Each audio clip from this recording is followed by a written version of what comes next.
Quase. Is it too late now to say sorry? It is. A little bit.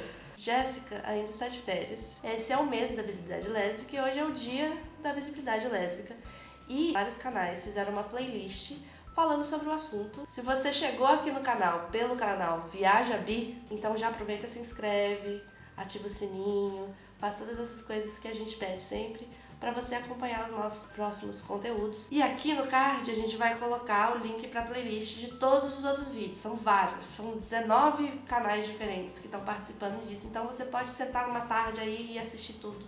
Vai ser muito legal, vai falar de vários assuntos diferentes, várias perspectivas diferentes. A gente aqui hoje vai falar sobre a diferença de visibilidade e representatividade. Visibilidade é muito mais importante nesse momento que a gente vive, porque a representatividade vem depois. Um exemplo claro disso é Pepe e Neném. São duas lésbicas que estão visíveis na mídia e tudo mais, mas que elas não necessariamente representam a realidade de muitas lésbicas por aí. Elas representam uma parcela muito pequena da população que acredita nas coisas que elas acreditam, mas elas estarem ali, se fazerem visíveis, é importante, porque as pessoas que curtem elas e as pessoas que acreditam nas mesmas coisas que elas estão ali, estão vendo, olha, lésbicas existem e elas estão ali. Né? Então você consegue ter visibilidade sem ser uma pessoa que te representa. Mas é impossível você ter representatividade sem visibilidade. Então quando a gente está falando de dia da visibilidade lésbica, a gente está falando que existem muitas situações e muitos momentos onde as lésbicas simplesmente não aparecem. Então a gente não tem visibilidade nem representatividade. Por exemplo, se você pensa na história do cinema. Desde o seu início, a gente tinha personagens que eram lésbicas. Mas não era falado que essas personagens eram lésbicas. Elas estavam ali e tinham dicas, era uma coisa completamente subliminar. Você tinha que entender que talvez aquela personagem fosse sapatão. No início a gente teve uma invisibilidade das personagens lésbicas. Era a tiazona, era a pessoa que nunca casou e tal. Aí depois veio uma visibilidade sem representatividade, que era o quê? Era a lésbica que estava lá para atiçar a fantasia sexual dos homens, era a lésbica que estava lá para fazer parte de um estereótipo que não é o de todo mundo e tudo mais. Hoje, quando a gente fala de audiovisual e produção de conteúdo, a gente fala com visibilidade e representatividade.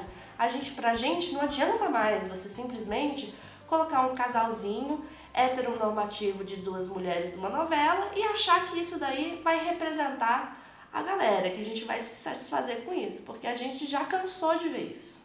Né, Cecília? Sim. Vou dar um exemplo aqui. A gente fez o vídeo das lésbicas que morreram em séries e novelas.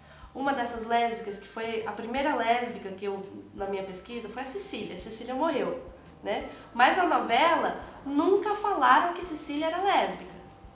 A Cecília tinha só uma melhor amiga. E isso foi em Vale Tudo, que foi em 1989. Depois disso, em 98, a gente teve o casal de lésbicas em Torre de Babel. Foi uma visibilidade, mas fizeram o quê? Mataram elas também. Teve no meio do caminho a Aline Moraes e a... Ai, gente, elas eram ótimas. E elas rolou um beijo, mas foi um selinho, enquanto uma fingia que era o Romeu e a outra era a Julieta. Você lembra disso? Total. Ai, qual que é o nome da novela? Mulheres Apaixonadas. 2003. Então a gente teve Torre de Babel, teve visibilidade, fizeram o quê? Mataram as lésbicas, que era demais para a sociedade brasileira da época. 2003 a gente teve Mulheres Apaixonadas, que a gente teve a Aline Moraes e a Paula Picarelli fazendo um romance adolescente, que rolou um selinho bem michuruco, rolou a história durante a novela inteira, eles brincaram com essa coisa dessa atração pelas duas, mas a Aline Moraes tinha um interesse masculino também na novela, não era só a Paula, tadinha da Paula. E foi uma coisa também que estava lá visível, mas nem tanto, porque foi escondido, uma coisa que agradou a galera porque as duas eram bonitas, então fica nessa coisa do imaginário masculino que adorou. E beleza. E aí a gente teve lá em 2014 o primeiro beijo lésbico da Globo, que foi com a Giovanna Antonelli e com a Tainá Miller, que foi um beijinho bem meia boca também. E foi representativo da maioria das lésbicas brasileiras? Não foi. Não é representativo, mas vale a pena, por quê? porque trouxe essa conversa pra dentro da casa das pessoas. As pessoas começaram a falar sobre isso, rolou uma discussão, porque quando passa numa novela das 8, é uma coisa que a galera vai falar. Então visibilidade é importante por causa disso. A gente vai continuar batendo a tecla na coisa da representatividade, porque visibilidade não é o suficiente, mas ela é boa e a gente não pode reclamar quando ela acontece também não. A gente não é dono da verdade e isso é a nossa opinião pela nossa experiência. O próximo vídeo da playlist é da Lucy Gonçalves, então vai lá e assiste o vídeo da Lucy, que deve estar bem bacana também, eu não assisti ainda, porque a gente está gravando ainda, né? Nesse momento a gente ainda está gravando, não sabe ainda como é que vai ser o dos outros. Espero que seja bem legal.